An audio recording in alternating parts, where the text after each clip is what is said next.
16 movies that should never have seen the light of day, each more absurd than the previous one. We're not just talking bad movies, we're diving into the bizarre, controversial, the what were they thinking iceberg. Cool Cat fights coronavirus.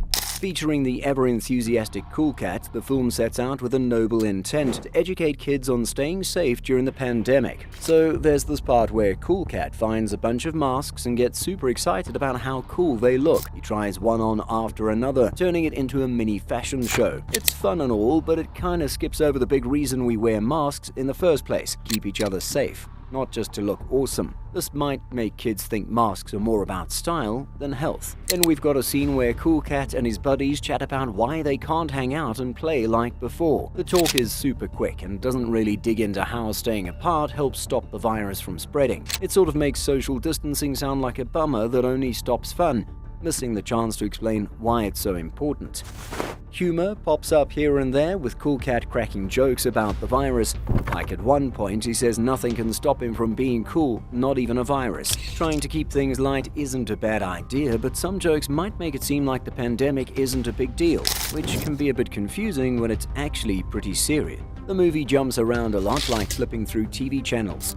One minute, Cool Cat's talking masks, the next he's singing about washing hands without much of a smooth changeover. It feels a bit like watching a bunch of short clips rather than a whole story, which can make it hard for the real messages to stick. Oh, and there's the scene where Cool Cat tells kids not to worry about the virus and just be happy. While staying positive is great, saying don't worry kinda brushes off any real fears or questions kids might have. It's a big, complicated situation, and just be happy doesn't really cover the bases on how to deal with it at all. Wrapping this up, Cool Cat Fights Coronavirus jumps in with a big heart, aiming to help kids through a tough time. But with its focus on being fun and funny, it stumbles a bit in getting the serious parts of its message across. Teaching kids about something as huge as a pandemic definitely needs a sprinkle of fun, but it's gotta be clear too, so they really get why things like masks and washing hands are super important. In the end, Cool Cat's adventure is a wild ride that maybe could have used a bit more planning to really hit home with its lessons. Birdemic,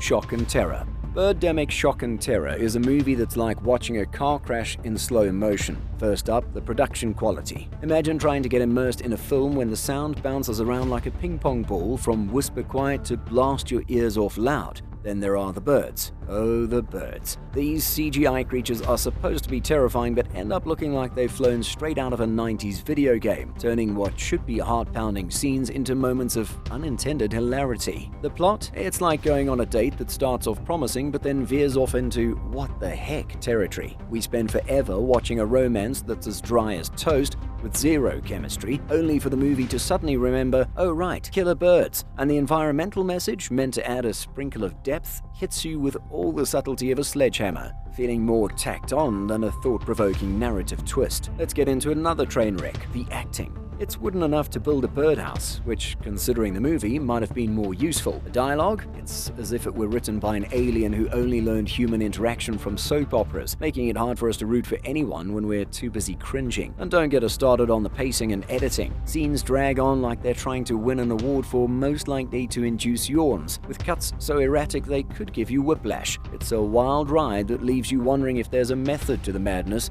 or just madness. In essence, Birdemic Shock and Terror is the kind of film that becomes legendary not for how good it is, but for how boldly it embraces its flaws. So while it might have been better left as a dream, Birdemic reminds us that sometimes it's the imperfections that make us love movies even more.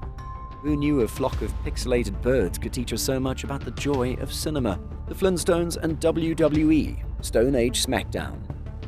The Flintstones, a beloved family from the 60s meeting the muscle-bound heroes of the WWE universe? It's like mixing chocolate with pickles, a combination that's more baffling than delightful. The charm of the Flintstones lies in its simple yet witty take on modern-day issues through a Stone Age lens, not body slams and smackdowns. However, the storyline hinges on Fred Flintstone getting involved in the wrestling world to solve a financial problem, a plot that feels both contrived and overly simplistic.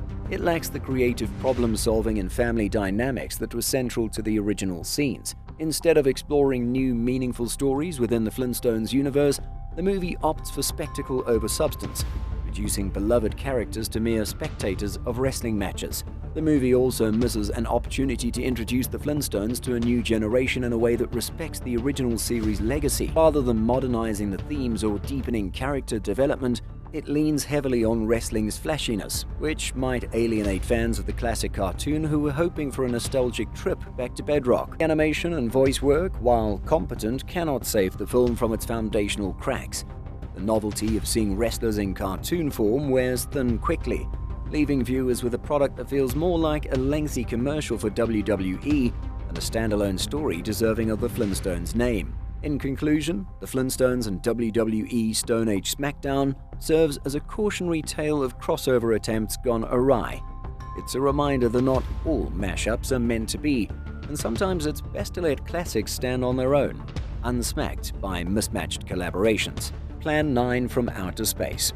Plan 9 from Outer Space, a film that's often crowned the king of so bad it's good cinema. At its core, Plan 9 from Outer Space ambitiously attempts to weave together a narrative involving aliens, zombies, and humanity's penchant for destruction. The premise, while intriguing in a campy sort of way, collapses under the weight of its own aspirations. The plot is riddled with inconsistencies, leaps of logic, and a narrative coherence that seems to play second fiddle to Wood's enthusiasm for the spectacularly odd. The execution of this film is where the real intrigue lies. From cardboard tombstones that wobble and fall over, to flying saucers that are clearly strings and plates. Special effects are more akin to a school play than a Hollywood production. This lack of technical finesse, while endearing to some, detracts from the film's ability to immerse and engage its audience in the intended drama and suspense. Moreover, the dialogue and performances in Plan 9 are legendary for all the wrong reasons. Lines are delivered with such a lack of conviction that they flirt with parody, yet there's an earnestness to the performances that suggests the cast was unaware of the film's impending cult status. This disconnect between intention and reception creates a viewing experience that's more puzzling than poignant. Another point of contention is the film's disjointed storytelling. Scenes feel stitched together with little regard for narrative flow,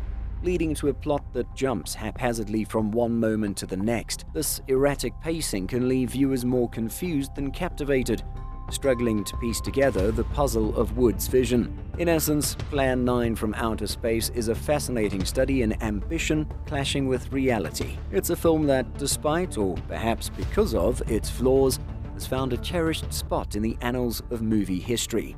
Yet its existence serves as a reminder that passion alone does not a cinematic masterpiece make. Zyzzyx Road. Zyzzyx Road is where a simple affair turns into a desert disaster. Grant, just your average guy on a work trip, ends up in a hot mess after hooking up with Marissa, who's all kinds of trouble. Things hit the fan when Marissa's crazy ex, Joey, pops up and gets into a huge fight with them in their hotel room. Marissa ends up knocking Joey out for good, or so they think, and they decide to bury him off Zyzzyx Road in the middle of nowhere. After they ditch Joey in the desert, things get even weirder when they find out Joey's body has vanished. It's like he's come back from the dead, creeping around and causing panic. This part of the movie tries to be super spooky, but ends up just making you scratch your head, wondering what's going on. The way they talk in the movie doesn't help either. 1 minute Grant and Marissa are trying to sound deep and serious, and the next they're spouting lines that make you think, do people really talk like that? It's supposed to make them seem more real and complicated, but it just doesn't click. When the big ending twist comes around, revealing all sorts of secrets and lies, it feels like the movie's just throwing in a last-minute surprise to try and save the story. But by then, you're left with more questions than answers, and not in a good, mysterious way. More like, huh? Then there's the infamous box office review. Zyzzyx Road made headlines for earning just $30 at the box office, making it a standout story for all the wrong reasons. While this number is eye-catching, it's also a bit misleading since the film had a very limited release, almost like it was set up to fail from the start. This lack of faith in the film's broader appeal might be telling of its quality and the studio's confidence in its success. In the end, Zyzzyx Road wants to be this edge-of-your-seat thriller with all these twists and deep thoughts about making bad choices, but it stumbles over its own plot and ends up as a bumpy ride through the desert. It's more confusing than thrilling. It's a story that probably sounded better on paper than it ended up being on the screen, making it a trip that maybe wasn't worth taking after all. FUCK. While the film sets out with the ambitious goal of dissecting the origins, usage, and cultural impact of this infamous four-letter word, it stumbles along the way, turning what could have been an insightful exploration into a missed opportunity. So why does FUCK feel like a documentary that perhaps should have been left on the cutting room floor? First off, this documentary is like a buffet that's lost its labels. Is it a historical lesson? A cultural dissection? A carnival ride of shock and awe? It tries to be all of these things, but ends up serving a somewhat confusing meal. The idea of exploring a word so powerful that it can shock, offend, and even amuse all at once is nothing short of thrilling. Yet, as we hop from one interview to another, the documentary feels like it's throwing darts blindfolded, hitting some targets but missing the bullseye of coherence and depth we crave. The structure, or the playful lack of it, turns our linguistic safari into a bit of a wild goose chase. We meet a kaleidoscope of characters, each with their own fiery take on this four-letter word. But without a clear guide, we're left feeling a bit lost in the woods. The documentary dances around from expert to comedian to activist like a playlist on shuffle. It's fun at first, but soon you're left wishing for a story that strings these pearls together into a necklace of insight, rather than a jumble of opinions. Oh, and the shock value. FUCK leans into it hard. It's like the documentary is constantly nudging you, whispering, "Are you scandalized yet?" But here's the thing, after the umpteenth nudge, the shock fades, and what you're left with is a craving for something more, something meatier. This isn't to say the documentary doesn't have its moments of brilliance, where the words power, history, and controversy shine through, but these moments are like finding loose change under the couch cushions, satisfying, yet somehow not enough. In the grand scheme of things, FUCK from 2005 is a documentary with its heart in the right place, but its compass spinning. With a dash more direction and a pinch of purpose, this could have been the documentary to end all documentaries on the subject. I Kissed a Vampire. I Kissed a Vampire tries to ride the wave of vampire popularity, injecting a musical twist into the teen angst and supernatural romance that dominated the era. But instead of charting its own course, the film ends up lost at sea. It attempts to marry the campy fun of musicals with the brooding intensity of vampire drama. The union feels more like a mismatched blind date than a match made in heaven. Then there's the plot. Oh, the plot. Imagine the complexity and depth of vampire mythology being squished into a blender, then mixed with the simplicity of high school drama. What comes out is a story that's both undercooked and overcomplicated, serving neither the vampire aficionados nor the musical lovers. It tries to navigate the transformation of its protagonist from teen to vampire, but this journey is more confusing than transformative, leaving viewers more puzzled than intrigued. Character development, or the lack thereof, is another stake through the heart. The characters feel like cardboard cutouts of typical teen drama archetypes, with the added twist of fangs. Without depth or growth, they meander through the story, leaving us with little reason to cheer for their triumphs or fear for their failures. Finally, I Kissed a Vampire struggles with its identity. Is it a parody? A sincere exploration of teenage transformation? A commentary on the vampire genre? The film dabbles in each but commits to none, leaving a confusing aftertaste. It's like a dish that can't decide if it's sweet or savory, leaving your taste buds confused. Jesus Christ, Vampire Hunter. At the heart of this quirky cinematic endeavor is a premise that sounds like it was conjured up in the midst of a fever dream. Jesus Christ returns to Earth not for the rapture, but to engage in fistfights with vampires targeting a specific community. It's a concept that on paper promises a wild ride of irreverent humor and genre-mashing antics. However, the execution of this idea is where the divine intervention seems to falter. The blending of religious figures with vampire lore is without a doubt a bold move. Yet the film often struggles to find a coherent tone, swinging wildly between trying to be a tongue-in-cheek satire and a sincere action-adventure. This inconsistency can leave viewers feeling confused, unsure whether to laugh, cringe, or both. It's like being told a joke without the punchline, leaving you hanging in a limbo of bemusement. Furthermore, the film's approach to its characters and themes can come across as both underdeveloped and over-the-top. While it aims to pay homage to the campy horror and exploitation films of the past, Jesus Christ Vampire Hunter sometimes crosses the line from homage into parody, and not always successfully. The production values of Jesus Christ Vampire Hunter also contribute to its challenges. With its shoestring budget, the film embraces a DIY aesthetic that could have added to its charm, akin to the allure of many cult classics. However, the low-quality special effects, choppy editing, and sometimes awkward dialogue delivery detract from the immersive experience, making it hard for viewers to fully engage with the film's narrative and stylistic intentions. In essence, Jesus Christ Vampire Hunter is a testament to the idea that not all cinematic experiments yield masterpieces. Perhaps some ideas, no matter how bold or bizarre, might be better left as what-ifs, sparing audiences the confusion of deciphering whether they're witnessing a new low or a misunderstood gem. Pulgasari. Prepare to go deeper into the iceberg with a ridiculous cinematic journey to North Korea for Pulgasari, a film that's as fascinating in its backstory as it is perplexing in its existence. A giant monster flick that not only attempts to mirror the success of Japan's Godzilla franchise, but also serves as a piece of propaganda for one of the most isolated countries in the world. While the premise of a metal-eating monster joining forces with peasants to overthrow a tyrant might sound like a revolutionary tale, the story behind and the execution of Pulgasari leave much to be desired. Additionally, the origin story of Pulgasari is straight out of a political thriller. The film's director, Shin Sang-ok, and his wife, Choi Eun-hee, were both kidnapped by North Korean agents and forced into making films for the regime. If making a movie under duress isn't a red flag, what is? Moving on to the plot, Pulgasari tries to weave a narrative that parallels North Korea's anti-imperialist ideology, with the monster symbolizing the power of the people united against oppression. However, the allegory is as subtle as a sledgehammer, lacking the nuance and depth that could have made it a compelling piece of storytelling.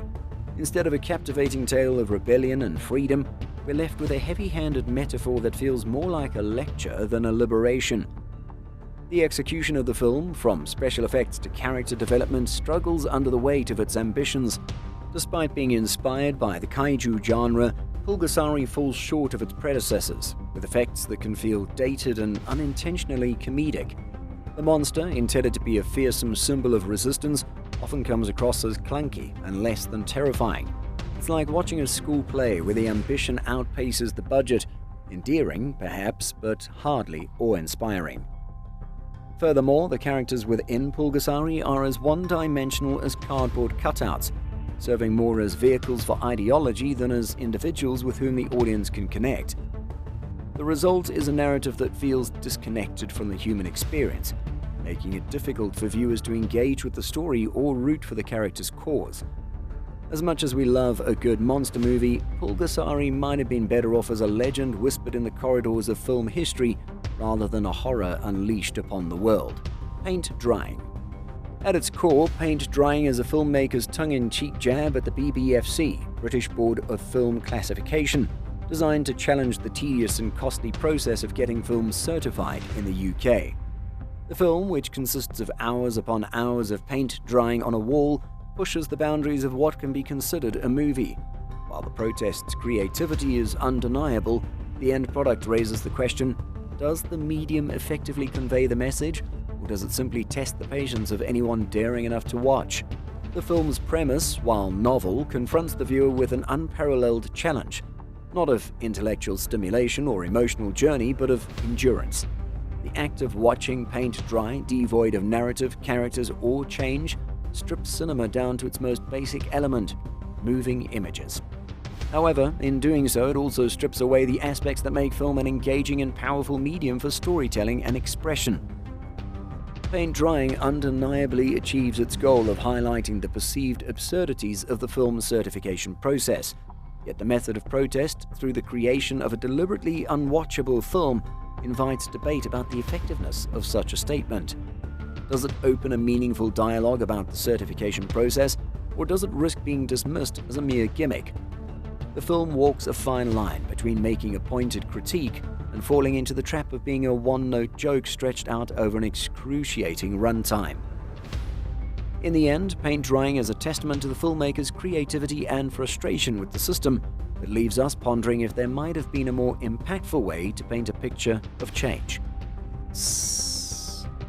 A mad scientist, a hapless assistant, and an experiment that transforms man into serpent. At the heart of lies a narrative that attempts to intertwine the fascination with science gone awry with the primal fear of snakes. However, the film struggles to shed its skin of predictability, slithering along a path well trodden by horror films of the era. The story of a scientist transforming his assistant into a snake, while unique in its specifics, falls victim to the cliches of the mad scientist genre. Instead of offering a fresh perspective or a new terror, often feels like a retelling of the same old tale, just with more scales. The execution of the Serpentine saga leaves much to be desired. While the special effects of the 70s had their limitations, struggles to make its central transformation as horrifying or believable as intended.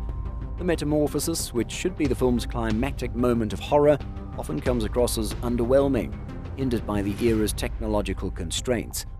This isn't to say that the effects are without charm. They possess a certain nostalgic allure, but they fail to evoke the terror necessary to make the film's premise truly unsettling. Moreover, the character development, or lack thereof, adds to the film's woes. The characters within are as thinly sketched as they come, leaving viewers with little emotional investment in their fates. The scientist, rather than being a complex character whose ambitions and ethics are explored in depth, often comes across as a caricature of the mad scientist archetype. The assistant, intended to be the sympathetic victim of the tale, is given little personality beyond his role in the scientist's nefarious plans.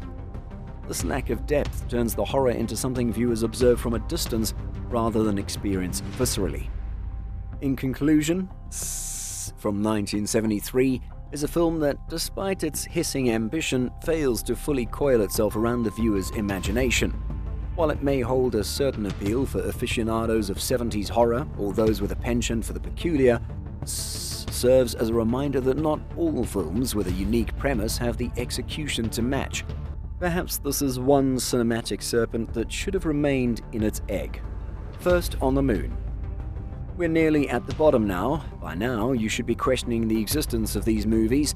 But before we dive into the next wreck of a movie, make sure to hit subscribe to keep yourself entertained with more coming icebergs. First on the Moon is a concept that could have soared, a reimagining of history that challenges our perceptions of the past and the monumental achievements of space exploration. However, the film struggles to maintain a stable orbit between being a compelling alternative history and a convincing mockumentary. The result is a viewing experience that often feels adrift, caught between the gravity of historical significance and the vacuum of narrative engagement. The execution of this ambitious mockumentary mission is where the signal starts to get lost in space. The film aims to blur the lines between fact and fiction, weaving archival footage with staged scenes to create a seamless historical tapestry. Yet instead of crafting a convincing alternative reality, First on the Moon frequently finds itself tangled in its own ambition, leaving viewers unsure where history ends and fiction begins. This uncertainty could be intriguing, but without a clear narrative, it's more bewildering than enlightening. Character development, or the lack thereof, adds to the film's orbital decay. The characters meant to be the cosmonauts, scientists, and officials behind the secret lunar mission often feel more like placeholders than fleshed-out individuals. Without the emotional depth or complex motivations to tether them to the story, they float through the film like debris in space, making it challenging for the audience to connect or invest in their journey. Furthermore, First on the Moon misses a golden opportunity to delve deeper into the implications of its premise. The idea of the Soviet Union achieving such a monumental feat during the 1930s opens up a universe of potential themes to explore: the nature of truth and propaganda, the human spirit of exploration, and the impact of such a discovery on the course of world history. However, the film skims over these cosmic questions, opting instead for a surface-level exploration that leaves viewers yearning for more depth. First on the Moon 2005 is a film that, despite its stellar premise, fails to achieve escape velocity. Its struggle to navigate the space between mockumentary and alternative history, combined with underdeveloped characters and a lack of thematic exploration, leaves it adrift in the cinematic cosmos. This is one lunar mission that should have remained grounded. Surf Nazis Must Die. Surf Nazis Must Die is a crash into the waves. Set against the backdrop of a California shattered by an earthquake, this film attempts to ride the wave of action-packed storytelling. At the crest of this wave is a premise that seems to promise an intriguing blend of absurdity and action. Surf gangs ruling the beaches with an iron fist, embodying the lawlessness of a world unmoored from civilization, could have provided fertile ground for commentary, or at least for a cult classic romp. However, Surf Nazis Must Die struggles to find its footing, teetering between trying to be a serious post-apocalyptic narrative and reveling in its own ridiculousness. The result is a film that doesn't quite commit to either, leaving viewers adrift in a sea of confusion. The execution of the film's concept is where the tide really begins to turn. The surf Nazis, designed to be menacing antagonists, often come off as caricatures, failing to evoke the necessary tension or threat. Their portrayal wobbles on the board of believability, never fully diving into the depths of villainy or satire. This lack of a compelling antagonist dilutes the film's potential for drama or dark comedy, making the waves of conflict feel more like ripples. Moreover, the film's attempt to navigate the post-apocalyptic landscape often feels half-hearted, missing opportunities to explore the societal breakdown and the rise of surf gangs in a way that resonates. Instead of delving into the implications of its setting, Surf Nazis Must Die skims the surface, opting for a simplistic portrayal of good versus evil that lacks the nuance or insight that could have made the film a meaningful exploration of its themes. In conclusion, Surf Nazis Must Die, 1987, is a film that, despite catching a wave of high concept, ends up lost at sea. Its failure to fully commit to either its absurd premise or the potential for deeper narrative exploration leaves it floundering in the shallows of the post-apocalyptic genre. While it may hold some appeal as a curiosity for those drawn to the eccentric fringes of cinema, the film serves as a reminder that not every daring idea has the legs, or in this case, the surfboard, to stand on. Burn Hollywood Burn. The film tells the tale of Alan Smithee, a director so disillusioned with the final cut of his film Trio that he decides to abscond with the footage, sparking a chaotic series of events that aims to expose the inner workings of the film industry. The crux of the film's satire hinges on the use of the name Alan Smithee, historically a pseudonym used by directors who wish to disown a project. This inside joke starts as clever, but quickly becomes a one-note gag that overstays its welcome. The idea of a director literally stealing his own movie to prevent its release is ripe for comedic exploration, yet the film fumbles, turning what could have been a smart critique into a mess. As Smithee becomes entangled in his own plot to save his creative integrity, we're introduced to a cast of caricatures. Studio executives more concerned with box office returns than artistic merit, clueless actors oblivious to the quality of their work, and sensationalist media that fuels the fire without understanding the stakes.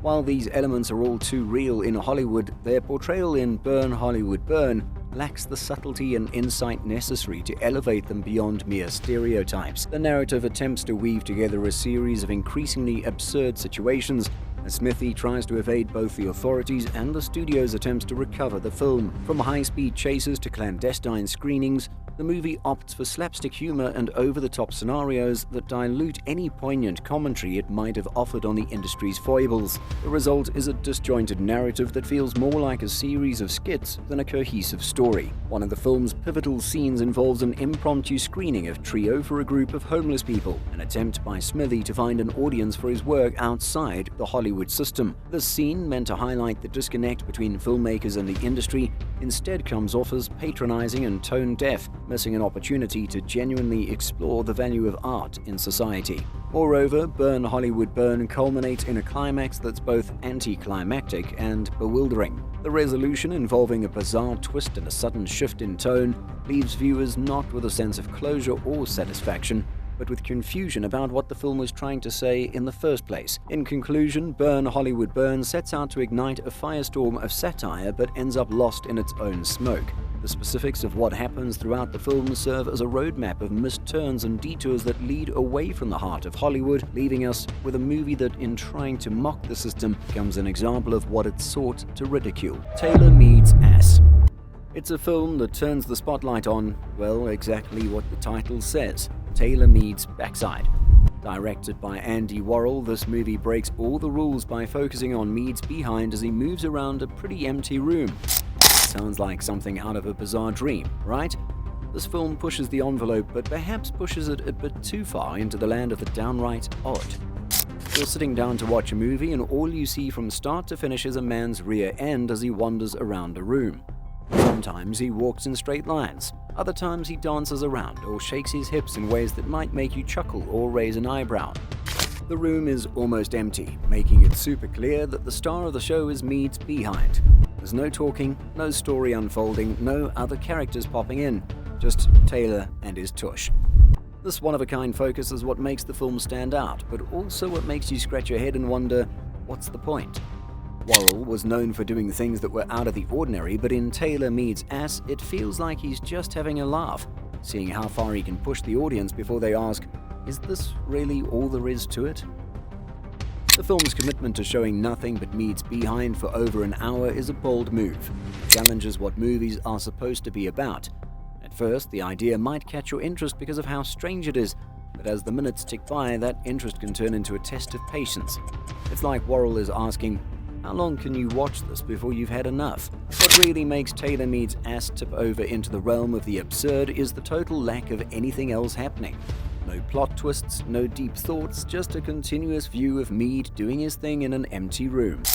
This makes the film more of a curiosity, something you might watch because you can't believe it exists, rather than a piece of art that moves or inspires you. In wrapping up, Taylor Mead's Ass is a particular slice of cinema that definitely shows Andy Worrell's willingness to experiment. However, it's a film that might leave you more puzzled than impressed, wondering about the line between artistic expression and simply going too far for the sake of it. In the grand scheme of things, this movie is like a weird joke that not everyone might get, or want to get. I killed my lesbian wife, hung her on a meat hook, and now I have a 3-picture deal at Disney. Alright, let's take a closer peek at more absurdity. The movie I killed my lesbian wife, hung her on a meat hook, and now I have a 3-picture deal at Disney. So what goes down in this movie? It's basically about this guy, a director, who looks back at his journey to fame. And yep, it's as wild as the title suggests. He actually talks about killing his wife and, believe it or not, hanging her on a meat hook. He believes this gruesome act somehow played a part in him landing a big deal with Disney. Just hearing that out loud sounds bonkers, right?